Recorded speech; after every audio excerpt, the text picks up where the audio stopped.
It's big bowl day. Man, this is heavy. Ugh.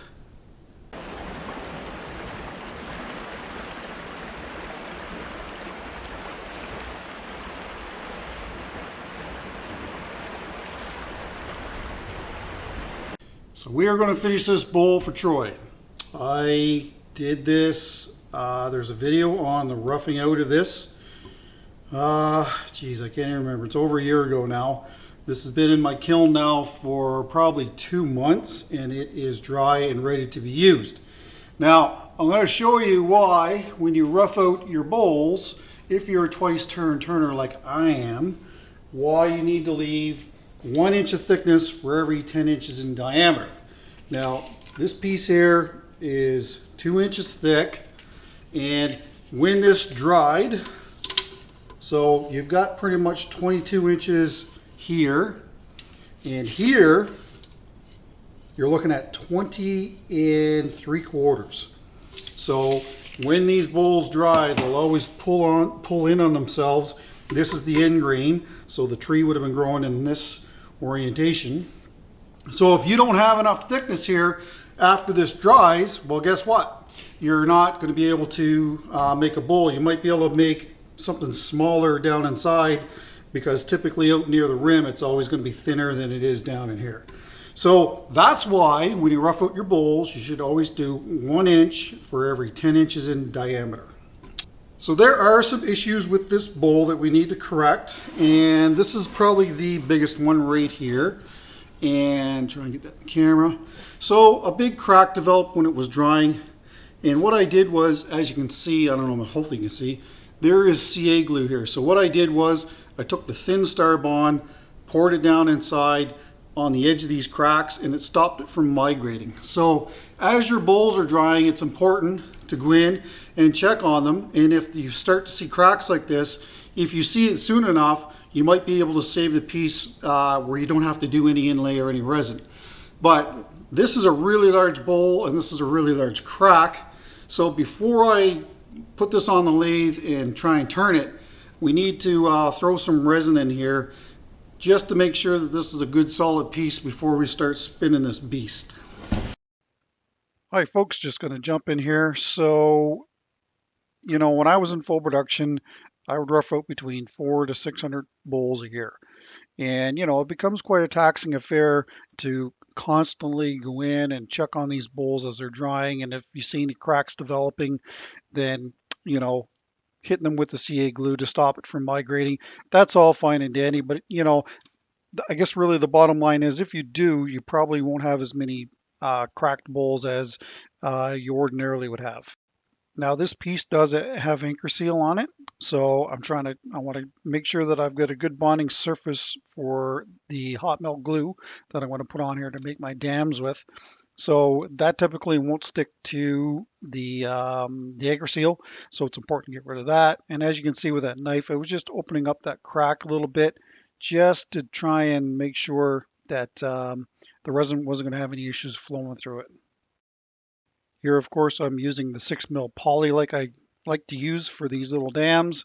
And I noticed that some other videos where other artisans are using that, so it's great. It's nice to see people using the 6mm poly. It's actually quite a real durable plastic, and it works well for these little situations. So give it a try if you haven't.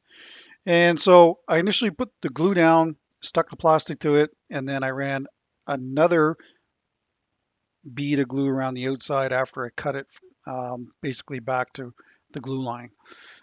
This way it's pretty much guaranteed that you're not going to have any leaks, and that was the case this time around as well.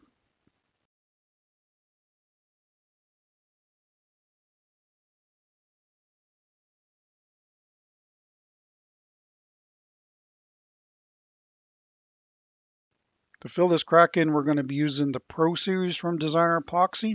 It's a 2-to-1, so it's typically thinner than the 1-to-1, but it is getting cold in my workshop, so I decided to warm up some water and set it in that just to make it nice and thin. And then we're going to use some liquid pigment, black pearl. This is what Troy wanted. I don't think that he wanted a real contrasting color in this crack. He wanted it to more or less to blend in. So that's what he wanted. So that's what he's going to get. And just using the syringe here to fill up these little dams. And didn't have any leaks. This thing worked absolutely perfect. I would have liked to have maybe put that dam a little bit higher because I did have to fill in a little bit with the black CA from Starbond. All right, so that's it. It's both sides. Everything's good to go. No leaks. I'll throw this in my clean room where there's heat, and we'll see you guys tomorrow. So it is the next day. Resin's nice and hard. This did drop off a bit, so I don't think it's that big of a deal. I'll just use some black CA glue if there's a crack that I need to fill up there, but I'm thinking that there's enough here as it is. So let's get a faceplate on the bottom of this. I don't know if the holes are going to line up or not. Here's the other side. No leaks, so that's good. And actually, it's been almost 2 years since I turned this bowl, so yeah, it's definitely ready to go on the lathe.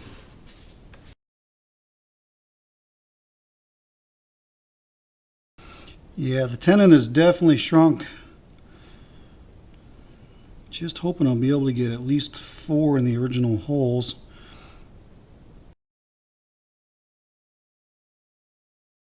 Just to make sure this isn't going to go anywhere, I'm using 3/8" lag bolts.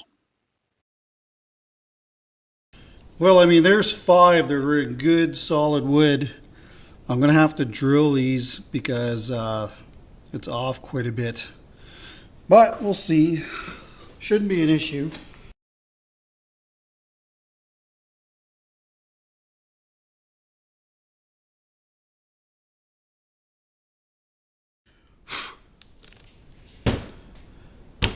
I can guarantee you that ain't going anywhere. Let's get on lathe.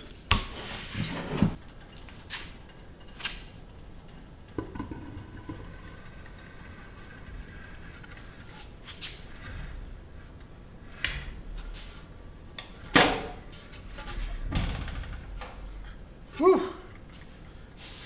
That is a beast. All right, we're going to start at 100 RPM.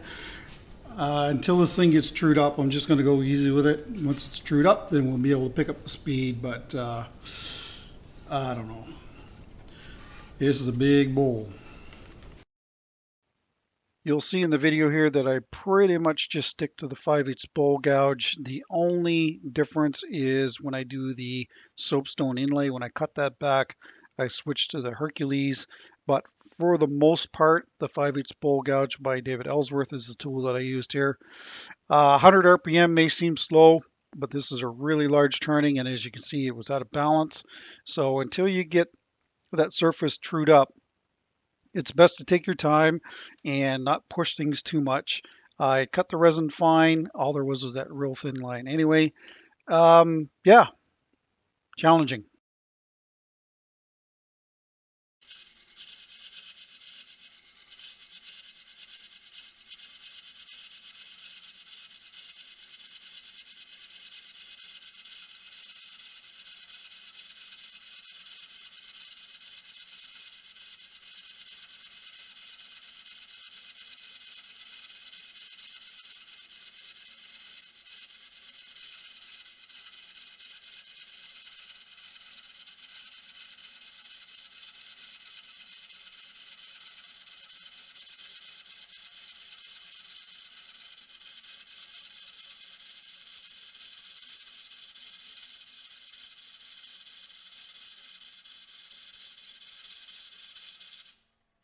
All right, so this big bowl is actually bogging down the lathe.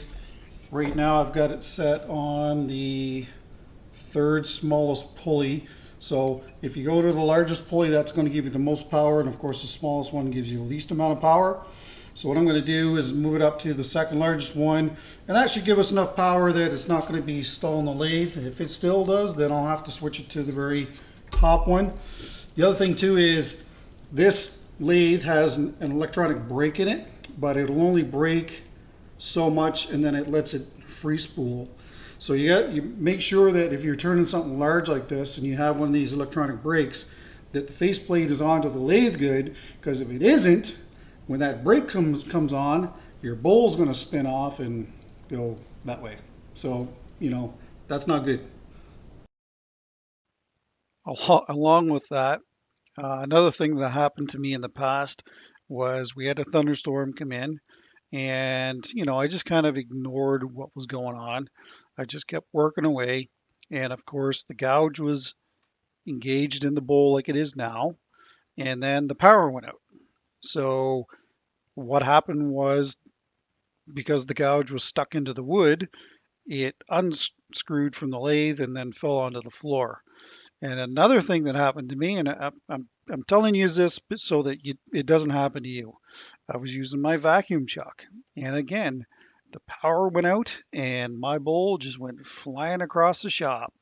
And it was finished, and all I was doing was the very bottom. And yeah, that wasn't a good day. A lot of cursing words. So for the next few clips, I'm just going to be quiet and I'm going to let you hear the lathe sound. I know that a lot of people are really into that, so I'm going to try and accommodate everybody here, but I'll talk to you in a little bit.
Well, there's the outside all trimmed up.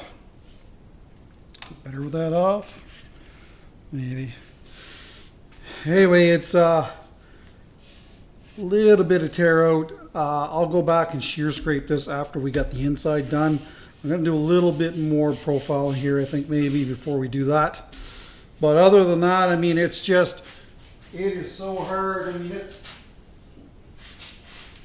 it's not coming off in shavings. It's, you know, it's powder. So it's not a joy to turn, but it is turning pretty decently. I will say that. But you know, it's nice when you get ribbons, not so much when you get sawdust.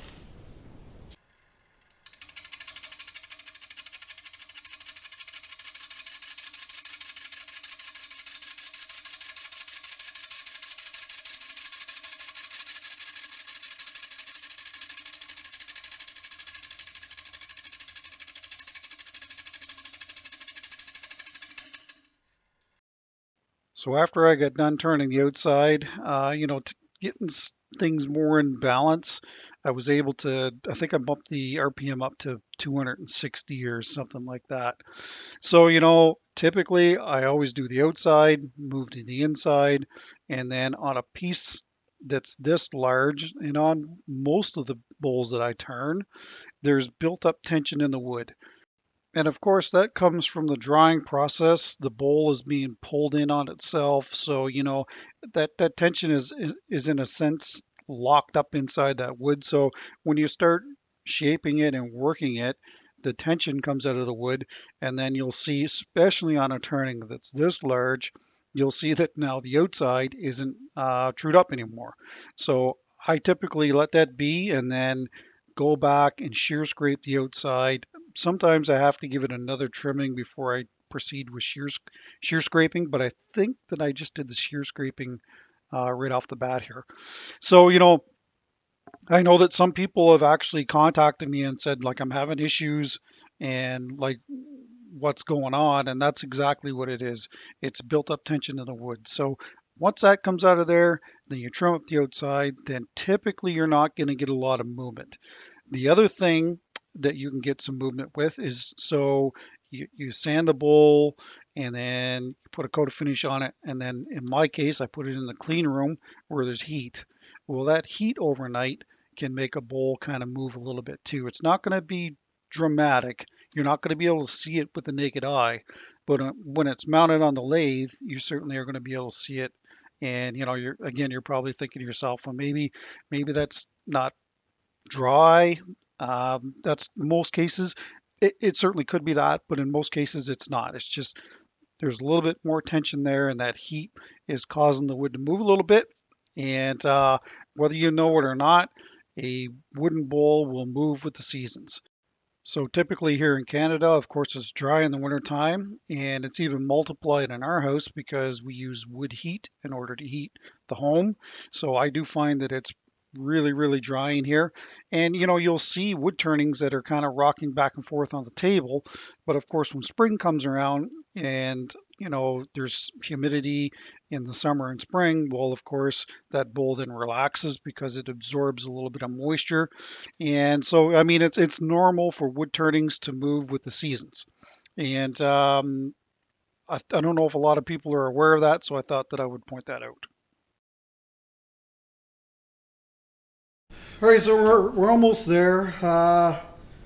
This is so far off of the tool rest here in the corner. Let me get my tape measure.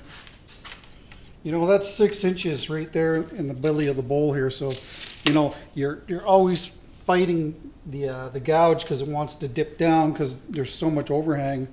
But you can't get any closer. I think this is the largest tool rest that Robust makes. So it's just something you got to deal with when you're working with stuff this large. Just got to take a little bit more out of here. Then I think we'll sand this piece, put a coat of finish on it, and then I'm still going to do the groove though, and do the inlay today because I got to get done or else this is going to be late. So I might let it just sit up for a little bit and then come back and do it about 3 or 4 hours later on. So anyway, I just got to do a little bit more down in here and then we'll be able to move on to bigger and better things.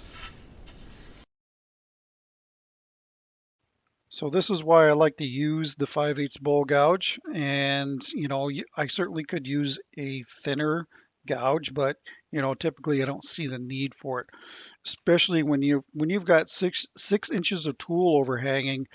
uh, you want something that's robust and not going to bounce, because if it does happen to bounce, you can get a catch and it can ruin your work. So, this is the reason why you should be using bowl gouges on bowls and not spindle gouges, which I've seen some others do. Never do that. A spindle roughing gouge does not have the proper support in the tool handle like a bowl gouge. Just measuring wall thickness here, and if you're not aware of it, this bowl is actually going to be used as a planter. So I've got a lot of thickness on the very bottom of this bowl for them screws, because you don't see the screws coming through. So if I was able to complete this kind of like a normal bowl, well then this probably would have been close to 11 inches deep, which is absolutely huge. So here I am, shear scraping the outside. Again, taking the movement out of that bowl before we sand. And you'll see some movement even after sanding as well. But if you want to, you can go back and cut it with the gouge, but I don't typically see the need for it. Once this piece is cut free from the lathe and it's sitting on a table or sitting in a plant stand, you're never going to know.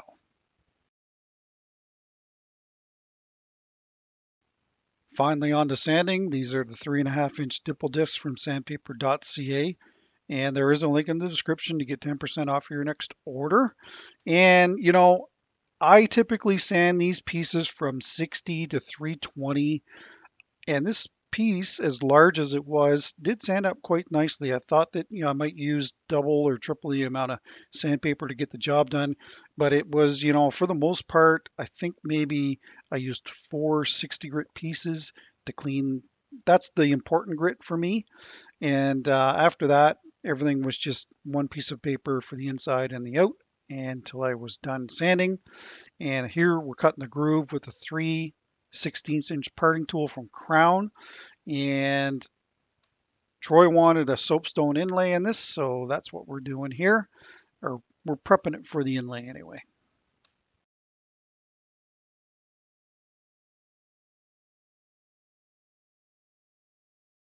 Well, all right, it is the first coat finish, and we are going to be using wood bowl finish from General Finishes.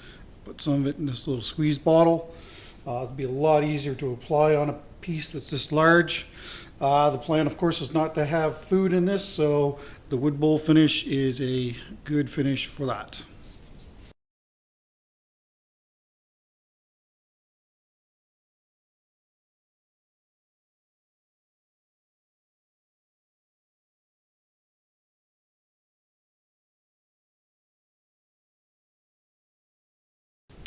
In this case, I'm going to wipe off any of the standing finish because we still got to put the resin in this, and I want this to cure up.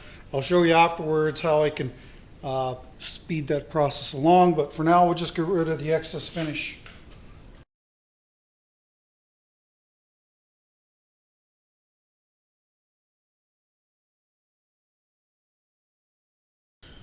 There, that should give it some protection if there's any spillover from the resin when we do the pour in the rim. I mean, does that ever bring that alive, right? Anyway, this is just an amazing piece of wood, and you just can't beat walnut now, can you, folks? You just can't beat walnut. All right, well, that's it. We'll see you guys in a couple of hours, 2 or 3 hours, and we'll do the soapstone inlay. For the inlay, I decided to use Artcast from Designer Epoxy. It's a good choice for this. Probably could have used the Pro Series, but it's not really meant for kind of inlays that are that deep. So that's why I went with the Artcast. Again, it's quite cool in the shop. So I warmed this up in a little bit of water, and it worked really well after that. It is 3 hours later, and the finish on the bowl is actually hardened up enough that we don't really have to do anything with it. All I was going to do was put it back on the lathe and then use a cloth like this and then turn the lathe on and basically use it like a friction to cure the finish before we used it, but it's all been absorbed by the wood, so I don't think that it's an issue anyway. So what I'm going to do here is we're going to use some soapstone, And there's a link in the description to Lee Valley and Sculptural Supply in Toronto. That's where you can get soapstone, amongst other places. Wherever you live will probably dictate to where you want to get it. All I've done is crush this up with a hammer and run it through a sieve so that it's nice and fine. If you go back on my account to any other inlay video, I probably show the process how to make this soapstone for inlay. So that's all I've got done. So what I'm going to do is combine the soapstone in here and then dump some of the resin in with it and mix it up into like a slurry, if you will. And then that will go in the rim of the bowl.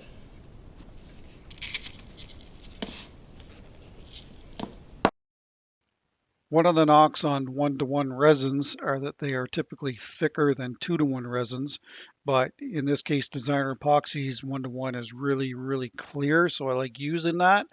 As long as you warm it up, you shouldn't have any issues at all. We'll start with that. We're probably going to need more, but that's what we'll start with. I must say that I was actually pretty pleased with myself. I didn't really make a big mess because believe me, when I was mixing this up in the container, I'm like, oh yeah, I'm going to get this everywhere. It's a good thing I put the finish on this bowl. But I took my time, and if you take your time, typically things will go your way. But yeah, I was I was for sure thought that I was going to get it everywhere, but it actually got the majority of it in the groove without any overspill. Also take note that when I'm not using the air cast, I leave it in that little container with the warm water. One of the knocks on the 1-to-1s is that you can get a lot of bubbles. So as long as you leave it in that warm little container, you typically won't get any. There, that's about it. I'm going to take this, put this in my clean room and level it. And that way the inlay sits in it nice and flat. And we'll see you guys tomorrow to hopefully get into our second coat of finish here and not have any issues. See you then. It is the next day. The resin is cured. So let's trim this back and see what the soapstone looks like. This is the Hercules, and another question that I get asked a lot, what size Hercules am I using here? Because there are different sizes. This is the 5/8 diameter one. I like the robustness of it. I certainly wouldn't mind maybe getting the other one just to do maybe some more finer work, but this is the one I prefer to use for most of my resin turning.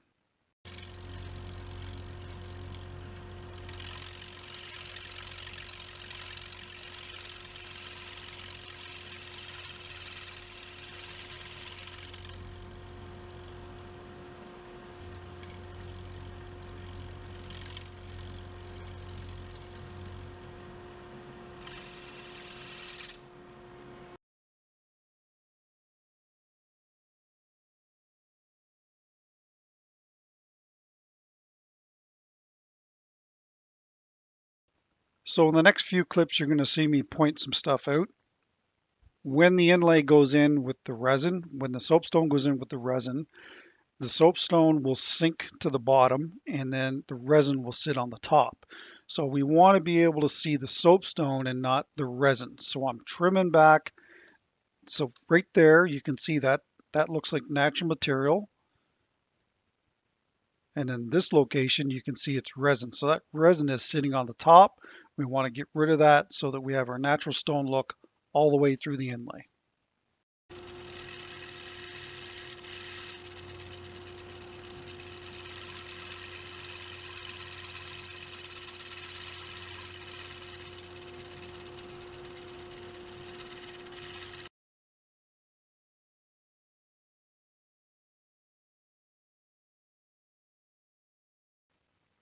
If you haven't worked with soapstone, it's actually quite soft and it cuts fairly easy with high-speed steel, but of course carbide's always going to be better than high-speed steel. So I'm just working this inlay back and forth, trying to cut it down till there's no more resin, and then eventually we'll get there and it actually looks really, really good. I'm quite happy with it. And there you go. It's basically cut back to the soapstone. There are a few little voids here and there. The only way to avoid that is if this could have gone into the pressure pot.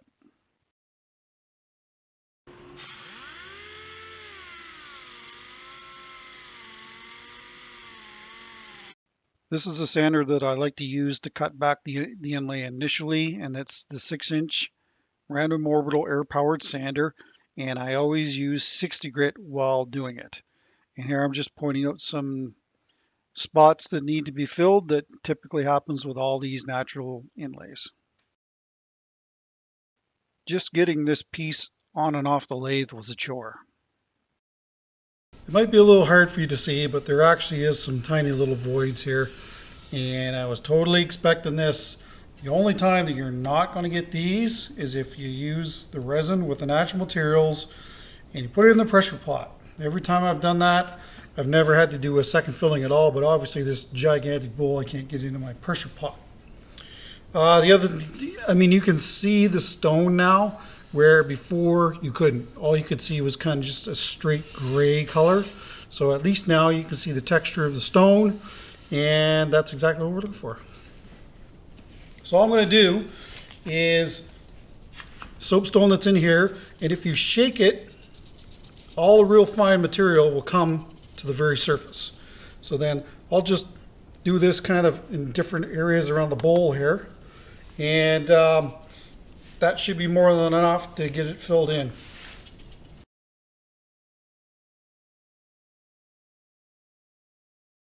I'll just use the handle of the screwdriver or tap on the side of it to try and knock it down into all the voids.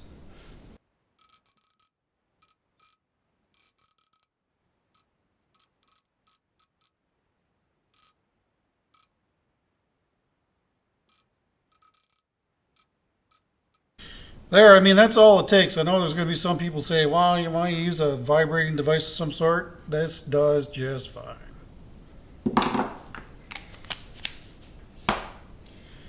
And what we're going to use is the Starbond thin. Make sure you use the thin. That way it'll migrate down through these little bubbles and lock itself into the inlay. And I'm going to let this sit for probably a good solid 10-15 minutes. And then I'll hit it with the accelerator to cure it, and then we'll get it back on the lathe and sand it back. And we may have to do this 1 or 2 other times before we're done with it.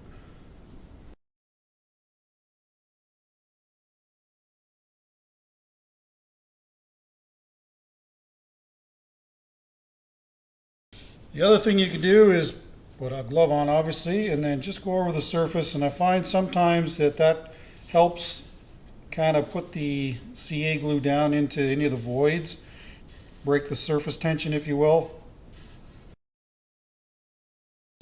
There. See you in 15 minutes. So after 15 minutes, I used the accelerator to cure it, waited another 10, put it back on the lathe, and as you can see, sanded back the inlay once again. I figure that, I've got the majority of it, so I'm going to start going up in grits. I think I went from 60 to 400 is what I sanded the inlay here to. And I don't think that, you typically need to go any higher than that. As you can see, there's another filling. So took it off the lathe, did another filling. Now what I like to do is use the spindle lock and sand back the glue that's sitting on the surface. If you don't do this, when you turn the lathe on, you're going to find that it's not going to get it, especially at a higher grit. So that's being done at 240. Luckily, we did put a coat of finish on here because I got some CA glue runs on the inside of this.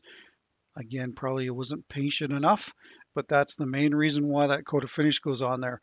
If you don't have that, the side of that bowl, there's a good chance that it's going to get CA glue staining in it, and it's sometimes it's so deep that the only way you can get it out is to actually go back with the gouge and then resand it.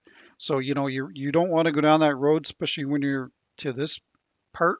So definitely put that coat of finish on there. It will help you with all the staining either from resin or CA glue. So this is the second coat of wood bowl finish. Technically, you could probably call it the first since we hit the reset button because we had to sand off any of those glue runs that went in there. But yeah, second coat.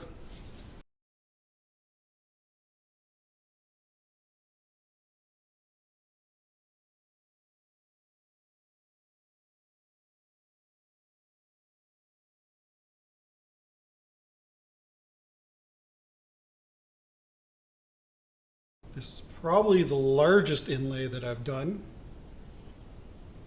The unevenness of the finish, that should all get sorted out the next coat that we do. I may have to two coat this tomorrow. Should be able to do that without a problem. But that's it. We will see you tomorrow for the third coat. So here I'm using the Triple E buffing compound to buff the surface before we put on the next coat of finish. I mean, this is no different than, the resin. I really like using this method. Sometimes I've found in the past that wood bowl finish or solid bowl finish responds better to steel wool than it does the buffing, but that wasn't the case this time around. And then I'm just using some denatured alcohol to clean the surface for the next coat. Good morning. This is the third coat of wood bowl finish by General Finishes.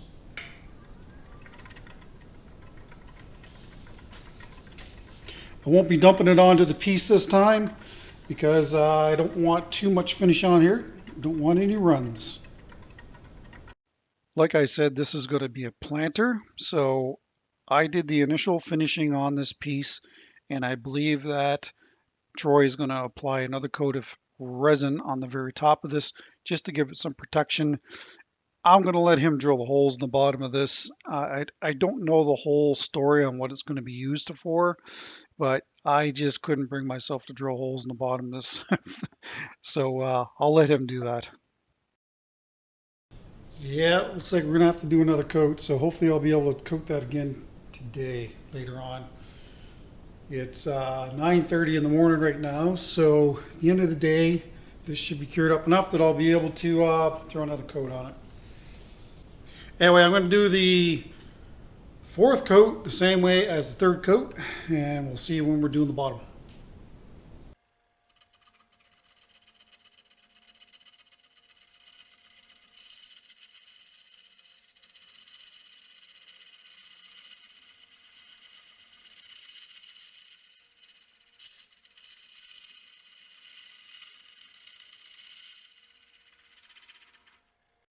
So we're finally on to doing the bottom. Now, there is enough thickness in the bottom of this that I could have eliminated those screw holes.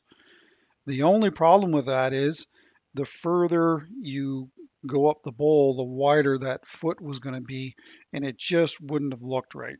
So I pretty much stop at about that depth right there, and you'll see later on what I do with the screw holes. But that was kind of my thought process on it, and that's why I stopped there. In order to get this tenon down, I've got an electric planer that I'm using there, and it worked okay. It's not exactly the best of planers, but it certainly did the job.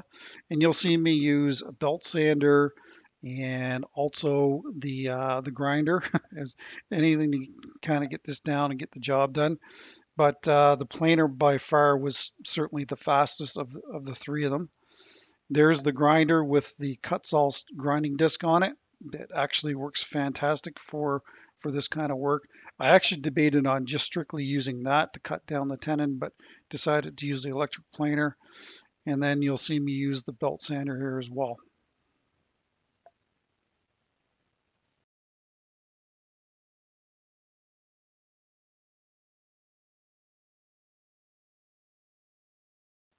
So the last thing that I really want to do with this is fill those screw holes with some dust and some shavings. And there I'm using the thin CA glue.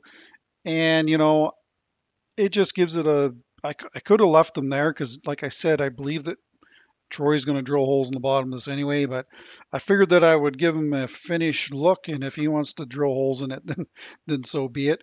But that's what I wanted to do, and of course using the accelerator to set it. And then back again with with the belt sander. I didn't have a low grit uh, belt to go on my belt sander, so it took a fair bit of time using that. And the last little hand sanding with the random orbital, and that seemed to really do the job quite nicely to get it to our finished stage.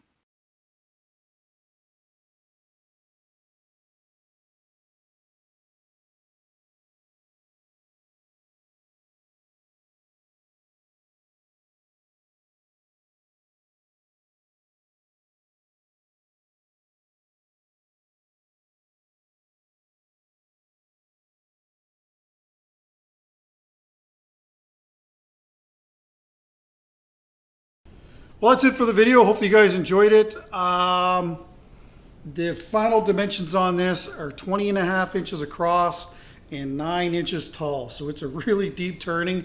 And like I said in the video, you're always kind of fighting that gouge. So, you know, I find that these things are a tough sell. So that's why typically I don't make stuff this large. So I've got a total of between 15 to 16 hours of labor in this piece, from roughing it out to finishing it. So, you know, if you base your labor rate on $60 an hour, you know, that's $900 to $960 in labor costs alone, not including all the other costs. So, you know, you're looking at $1,200 or more for a bowl this size. So that's why I typically stay away from stuff like this, because it's a very hard sell. So you can certainly give me your thoughts on that. And one last thing that I want to talk to you about is I've been getting asked by a lot of people if I have a merch line. So are you interested in, say, getting shirts with my logo on it, and maybe hats, camouflage hats and black hats and this kind of thing? So, you know, I'll leave that with you guys, and, you know, just leave a comment down below if you'd be interested in getting this shirt, to see if it's worth my while to start up a merch line. I would really appreciate that. Don't forget to put designer epoxy all by itself to be entered into the 3-gallon kit at 80,000 subscribers. So I think we're at 73,000. So, you know, we're getting there slowly. And of course, by leaving a comment down below, you'll also be entered into my bowl giveaway at every 5,000. Next week, we're going to do a Halloween themed project. It's more Halloween colors. It's not really so much a theme, I guess. But make sure you come on back for that. All right, well, let me know in the comments down below what you think about this big, beautiful bowl. And of course, don't forget about our sponsors in the description down below. If you need some stuff, put some money back in your pocket by using my code, and all the links are down in the description. All right, well, that's it. Take care, stay safe, don't forget that bell. Please share my videos with your friends. See you next week.